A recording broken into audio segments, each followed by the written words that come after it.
Commander Park stood motionless in his cloaked observation vessel, watching the humans on the lunar mining colony through enhanced visual feeds. His 8-fingered hands adjusted the sensitivity as he recorded everything for the Galactic Confederacy's archives. Primitive species, he muttered to himself, echoing the Confederacy's official assessment of Earth's inhabitants. The Confederacy had discovered Earth just 3 months ago, and Park had been sent to observe these humans before any formal contact would be made. The lunar base was simple by Confederacy standards, a collection of pressurized domes and tunnels carved into the moon's surface. The humans had only established permanent lunar settlements 20 years earlier, making them technological infants compared to the millennia-old Confederacy. Park was just about to switch his observation focus to another part of the base when the emergency lights began flashing. His translator picked up the blaring human alerts. Critical life support failure in sectors 3 through 7. Oxygen reserves compromised. All personnel evacuate immediately. Park checked his instruments. Something had damaged the base's main oxygen recycling system and backup generators simultaneously. By Confederacy safety standards, this was a terminal event. The humans had perhaps 30 minutes of breathable air, with no possibility of rescue in that time frame. He continued watching, expecting panic and chaos. What he saw instead confused him. In the main control room, 6 humans gathered quickly. One of them, a female with dark hair tied back, studied the flashing displays. The others looked at her expectantly. "The recyclers are completely fried," she said, "and the secondary systems are offline." The room fell silent. Park knew what came next in such situations, the acceptance of inevitable death. Instead, the woman smiled slightly. "I got this," she said calmly. The other humans nodded, as if those 3 simple words had changed everything. "Jin, I need the atmospheric regulators from the maintenance shed. Tay, start gathering all portable oxygen tanks and bring them to the central hub. Minji, help me dismantle the water purification system." Park watched in bewilderment as the humans moved with purpose, not panic. The woman, whose name he learned was Sue, began rapidly sketching a design on a tablet. "We're going to build an emergency oxygen system using parts from the water filtration units," she explained to the others.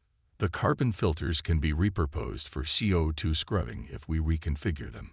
Park had never seen anything like it.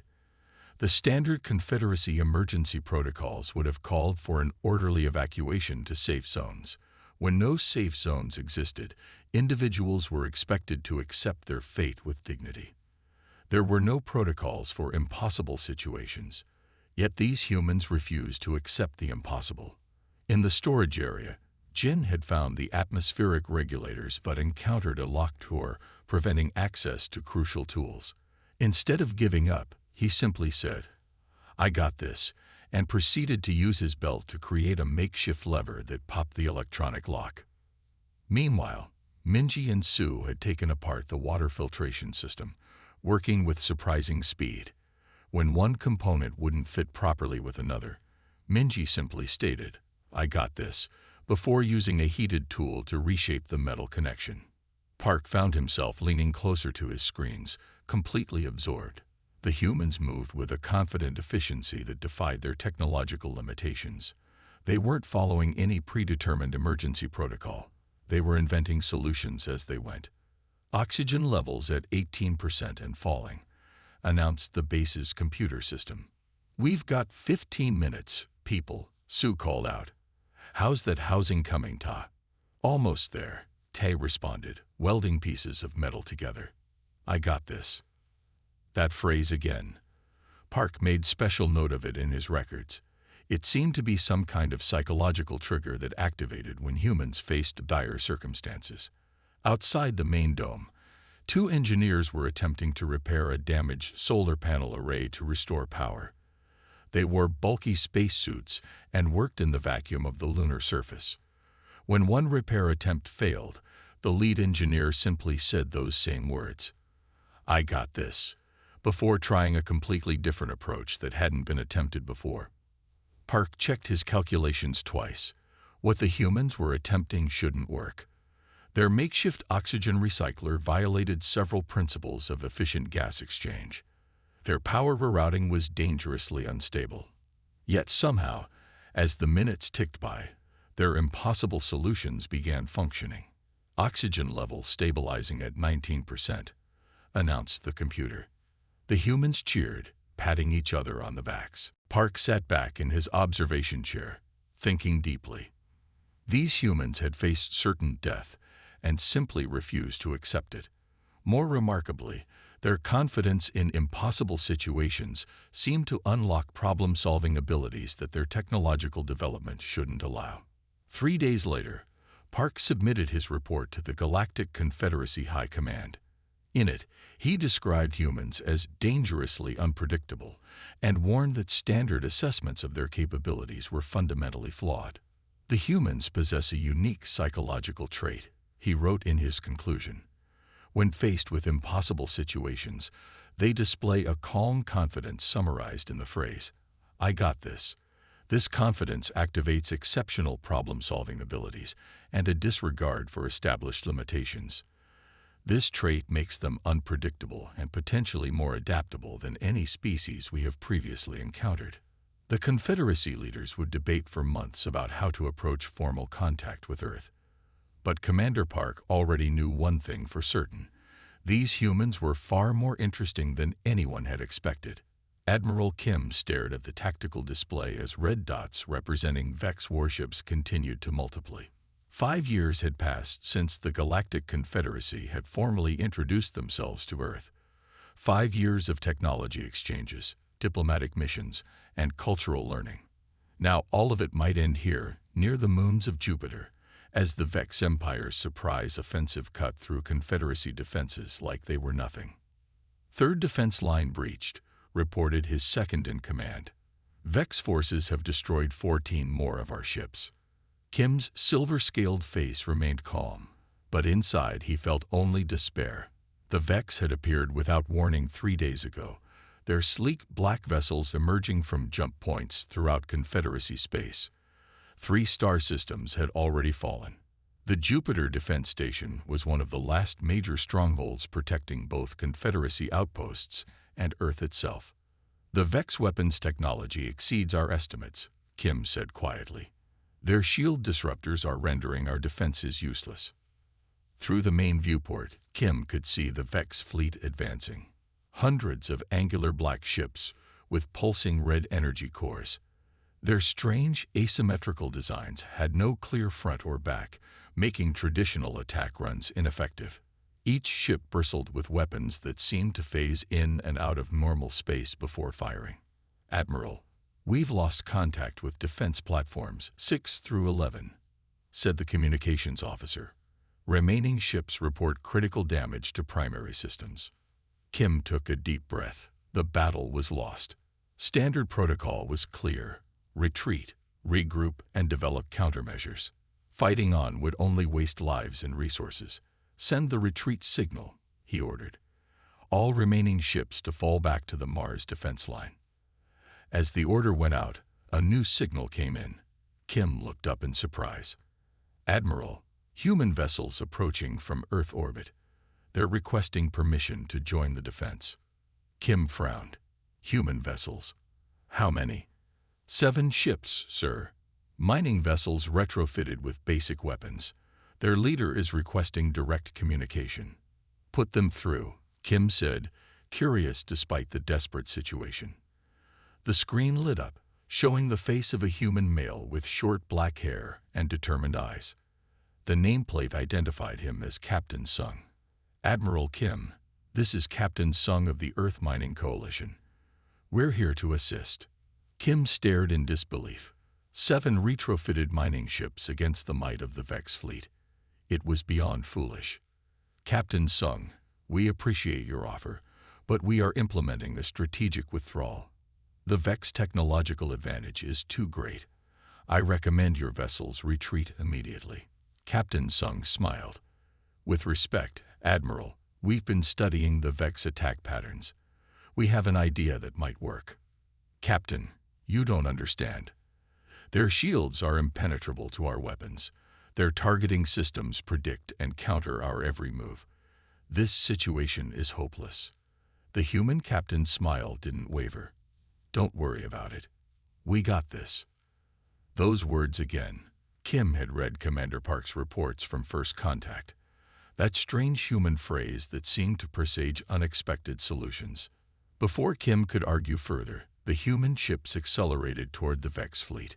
Kim expected them to be destroyed instantly. Instead, the small, agile vessels darted between the massive Vex warships, seemingly ignored by the enemy's targeting systems. "What are they doing?" asked Kim's tactical officer. The answer came moments later as the human vessels deployed what appeared to be standard mining equipment: industrial-grade drills, excavation lasers, and magnetic grapples normally used for asteroid mining. They're attacking with mining tools. Kim watched in disbelief. The mining drills, designed to bore through dense asteroid material, began cutting into the hulls of Vex ships. The excavation lasers, calibrated to precise frequencies for mineral extraction, somehow penetrated the Vex shields where military weapons could not. "Sir, the Vex ships are adjusting their shield frequencies," reported the tactical officer. They seem confused by the human approach.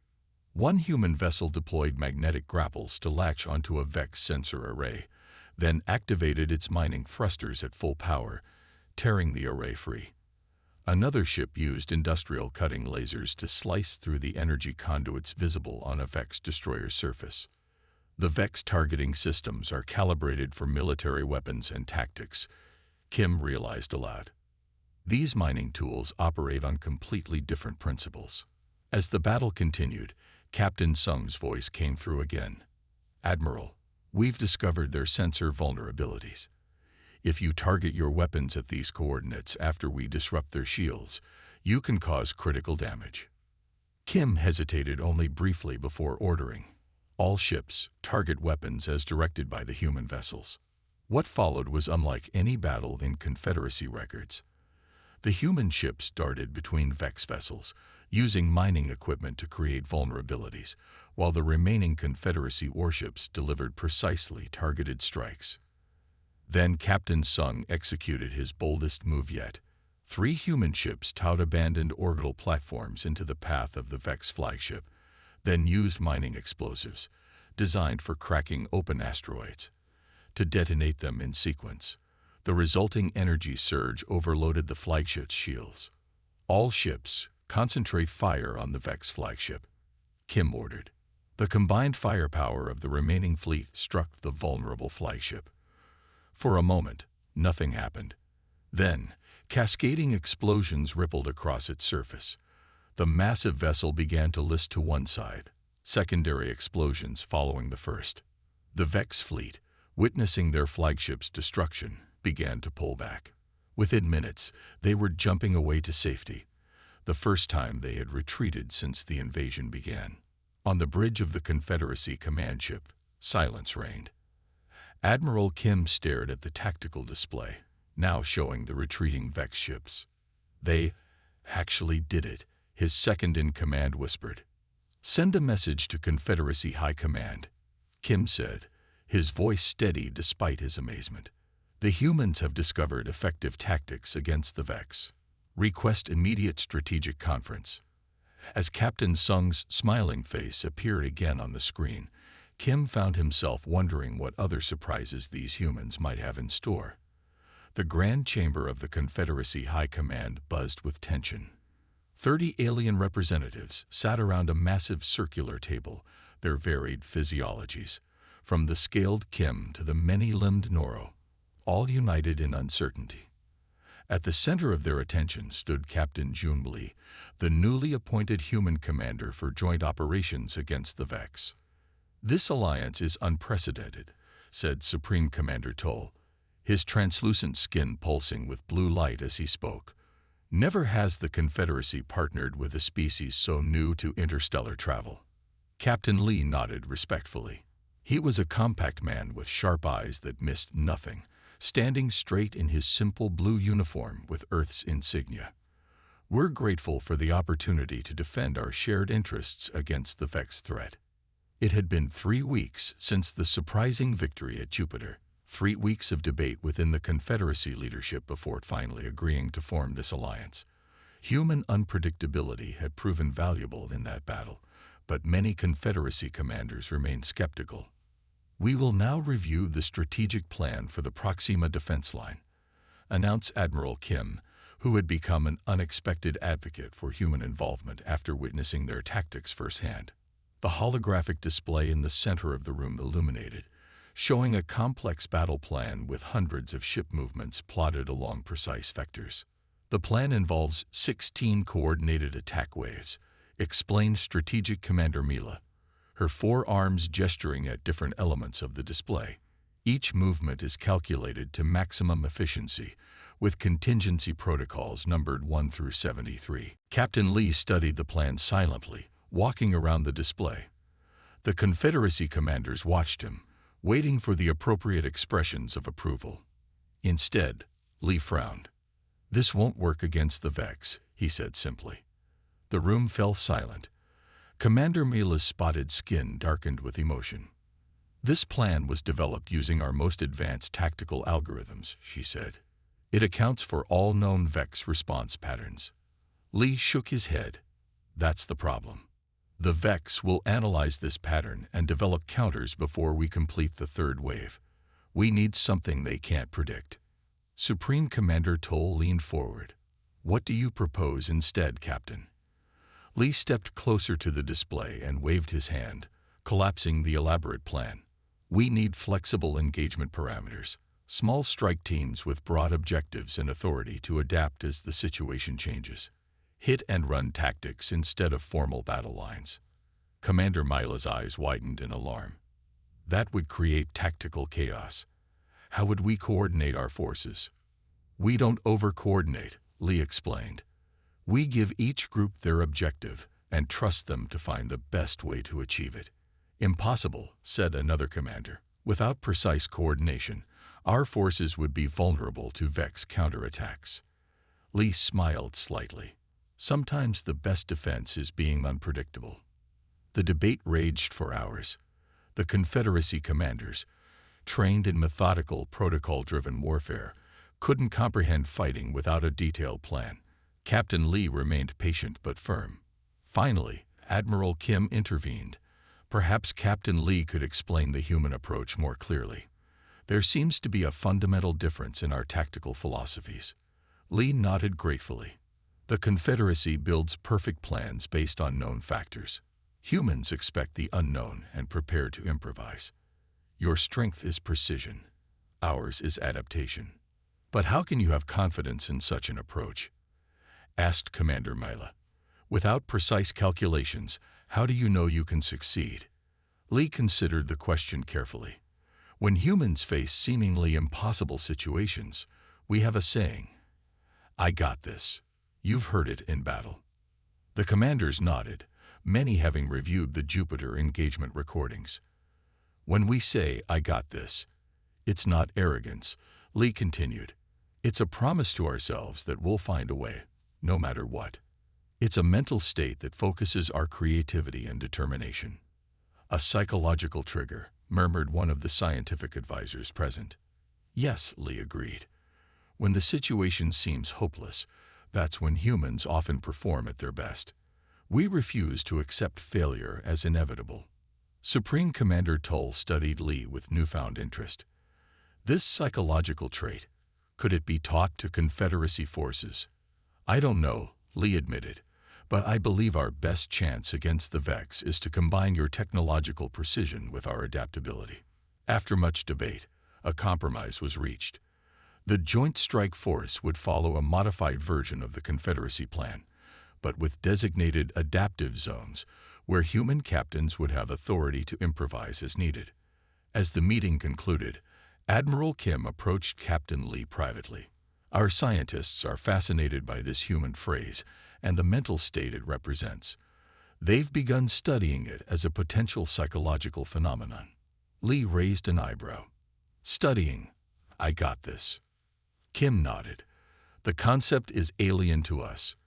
Confederacy training teaches acceptance of situations beyond control. The human refusal to accept defeat, even when logic dictates it's inevitable. It's both confusing and compelling. And yet it works, Lee said with a slight smile. Sometimes, Kim acknowledged. That's what makes your species so. He paused, searching for the right word. Interesting. As they walked from the chamber, a junior officer rushed up with reports of new Vex movements near the Ta City colony. Both commanders immediately turned their attention to the threat, but Kim couldn't help noticing how Lee's expression changed, becoming more focused, more determined. The human didn't say the phrase aloud, but Kim could almost hear it anyway. I got this. Engineer Han floated in the damaged observation deck of Space Station Horizon, watching with growing dread as the Vex Armada approached Earth. Through the reinforced viewport, he could see hundreds of black Vex warships moving in perfect formation against the blue-white backdrop of humanity's home planet. Earth's defensive fleet, just 40 ships, looked pitifully small in comparison. It had been 6 months since the formation of the Human Confederacy Alliance, 6 months of hard-fought battles across multiple star systems. The joint forces had scored several victories using the combined approach of Confederacy precision and human adaptability. But the Vex had adapted too. 3 hours ago, they had deployed their newest weapon, a cascade pulse that somehow disrupted the Confederacy ship's eye navigation systems. The entire Confederacy fleet now drifted helplessly in space, unable to maneuver or target weapons. Communications between ships were failing as well. Han pressed his hand against the cold viewport glass. He was stranded on this station after arriving to perform routine maintenance. When the Vex attack began, the evacuation shuttles had launched, but Han had stayed behind to help the last group escape. Now the station had taken heavy damage, trapping him here with no way out. Engineer Han. A voice crackled through his personal communicator. This is Admiral Du of Earth Defense Command. Are you still on Horizon Station? Yes, Admiral, Han replied. I'm in the observation deck. Station's taken heavy damage, but some systems are still working. We need information, said Admiral Du, his voice tense. What's happening to the Confederacy ships? Our sensors show them drifting. Han glanced at another viewport where he could see several Confederacy vessels floating without power or control. The Vex weapon seems to target their navigation eye specifically. They're completely disabled. There was silence for a moment before Admiral Du spoke again. Then we're on our own. Earth's defense fleet against the entire Vex Armada. Han looked again at the approaching enemy. The Vex would reach Earth's orbit in less than an hour. Without the Confederacy's advanced weaponry, the human fleet had no chance. Then Han noticed something. The station's main communication array was still intact, and from his position, he could see that many of Earth's communication satellites were undamaged. An idea began to form in his mind. Admiral, Han said suddenly, I need access to Earth's satellite control network. What? Why? Admiral Du sounded confused. I think I can turn our communication satellites into a weapon against the Vex shields, Han explained quickly. Their shield harmonics operate on specific frequencies. If we reconfigure our satellites to broadcast on converging wavelengths, we might disrupt their shields. There was a pause. That's not possible, Admiral Du finally said. Our satellites aren't designed for that. And even if they were, the power requirements would be enormous. Han looked around the damaged station. Near the far wall, the station's primary power coupling was exposed where a panel had been blown off. It was still functioning. I can redirect power from Horizon Station, Han said. The station's fusion core is still active, and I can rewrite the satellite broadcast protocols from here. Engineer Han, with all due respect, what you're suggesting would take a team of specialists days to implement, even if it were possible. We have less than an hour. Han took a deep breath. I got this, he said firmly. Without waiting for a response, Han pushed off from the viewport and floated across the observation deck to the nearest terminal. His fingers flew across the interface as he bypassed security protocols to access Earth's satellite network.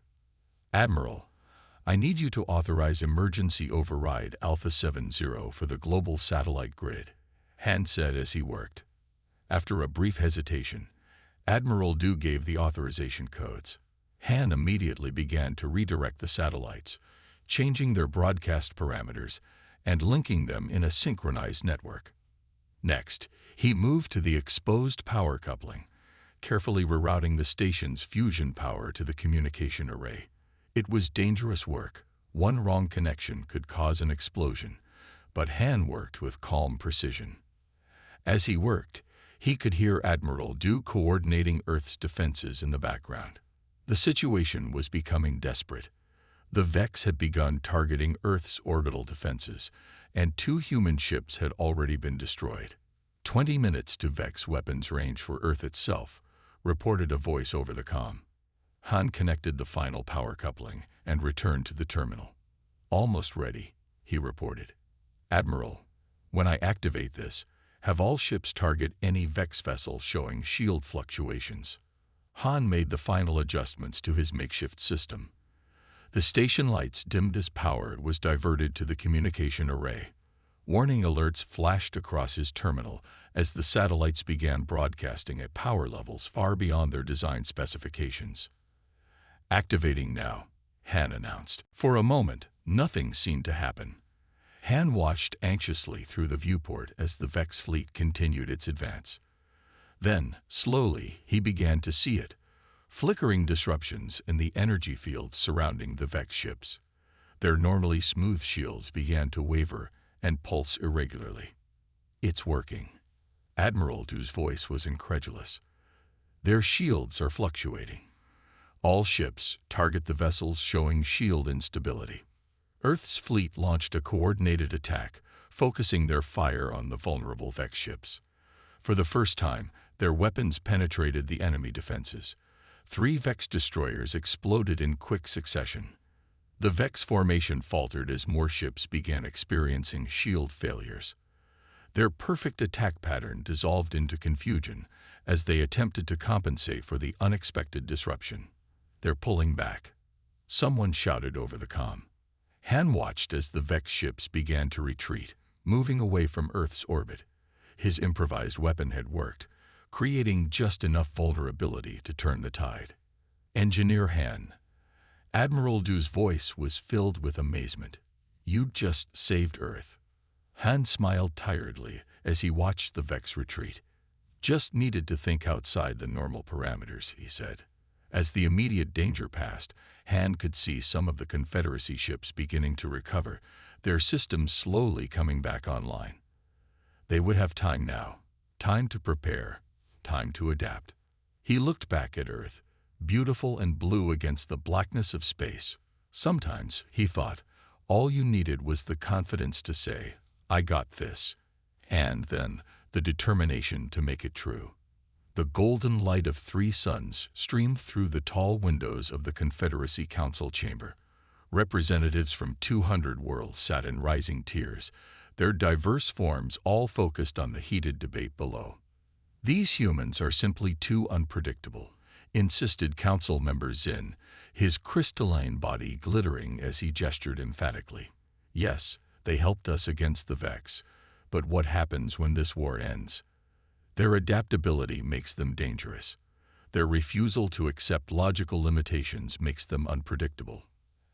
Admiral Kim stood calmly at the speaker's podium. After months fighting alongside humans, he had become their strongest advocate. The humans have saved Confederacy worlds 3 times now, Kim reminded the Council. Without their unconventional thinking, we might already have lost this war. Across the galaxy, on a secure Earth base, Captain Kang reviewed the mission data with his team of 12 human soldiers. Beside him stood Commander Nell, the Confederacy officer assigned as his counterpart for this mission. We have confirmed the location of the Vex Command World, Nell said, pointing to a holographic map showing a distant star system deep in enemy territory. Intelligence believes destroying their central command hub will disrupt the entire Vex network. So we go in, Blow it up, come home, said Sergeant Min, making it sound simple. Commander Nal's face darkened. The Confederacy has run 47 simulations of this mission. The highest survival probability was 9.2%. The room fell silent as the humans absorbed this information. 9%. Lieutenant Nam asked quietly. 9.2%, Nal corrected. And that assumes everything goes perfectly according to plan. Captain Kang studied the holographic map thoughtfully. What factors make the mission so dangerous? Nal listed them methodically. First, the approach requires navigating an asteroid field seeded with sensor mines. Second, the planet is surrounded by the heaviest Vex fleet concentration we've documented. Third, the command hub is buried 2 kilometers underground with multiple security layers. Fourth, I think we get it, Kang interrupted gently. He looked around at his team. No words were needed. One by one, they nodded. Kang turned back to Nal. We'll take those odds. Commander Nal stared in confusion. But the numbers clearly show this mission is virtually impossible. Captain Kang smiled slightly. Numbers don't tell the whole story. 2 days later, their stealth ship approached the edge of the Vex-controlled system. The plan was precise. Use a stolen Vex identification code to pass the outer defenses, then deploy to the surface using a narrow sensor gap identified by Confederacy intelligence. Identification code transmitted, reported Lieutenant Nam from the communication station. Seconds passed in tense silence. They're not accepting the code, Nam said suddenly. Vex defense platforms powering weapons. Commander Nal's face fell. The first contingency has failed. Recommend immediate retreat. But Captain Kang was already moving. Park, take us into the asteroid field. Min, prepare the mining charges we brought from Earth. The asteroid field. Nal asked in disbelief. The sensors will detect us immediately. Not if we're masked by something bigger, Kang replied. He turned to Sergeant Min. Create a distraction. Something big. Min grinned. I got this. 20 minutes later, as their ship hid in the shadow of a large asteroid, Min's mining charges detonated across a cluster of nearby asteroids. The chain reaction sent fragments flying in all directions, triggering the sensor mines and creating massive confusion on Vex detection systems. All Vex sensors are focused on the asteroid explosions, Nam reported. We have a clear path to the planet. Commander Nal shook his head in amazement. That was not in any of our simulations. The mission continued this way. When standard approaches failed, the humans improvised. When their landing craft was damaged during descent, Lieutenant Wu repurposed the cooling system to compensate for the failing engines. When the underground entrance to the command hub was too heavily guarded, Sergeant Min discovered they could access an abandoned waste disposal system instead. At each obstacle, Nal expected defeat, and each time he heard one of the humans say those words, I got this, before finding an unexpected solution. Finally, they'd reached the central command hub, a massive chamber filled with pulsing black machines. In the center stood the Vex Supreme Commander, an imposing figure with a body that seemed partly organic, partly machine. Impossible, the Vex Commander said in a mechanically translated voice. Our calculations showed no possibility of infiltration. Captain Kang raised his weapon. Your calculations were wrong. How? Demanded the Vex Commander. How do humans consistently overcome statistical impossibilities? What technology or ability grants you this power? For a moment, Kang simply smiled. We just tell ourselves we got this, and then we make it true. The subsequent battle was brief but intense. The humans worked in perfect coordination with Nal and his Confederacy soldiers. When Vex reinforcements cut off their planned escape route, Lieutenant Nam improvised an alternative using the hub's power distribution system as a makeshift transit line. Against all probability calculations, they escaped the planet as the command hub exploded behind them, sending cascading failures throughout the Vex fleet.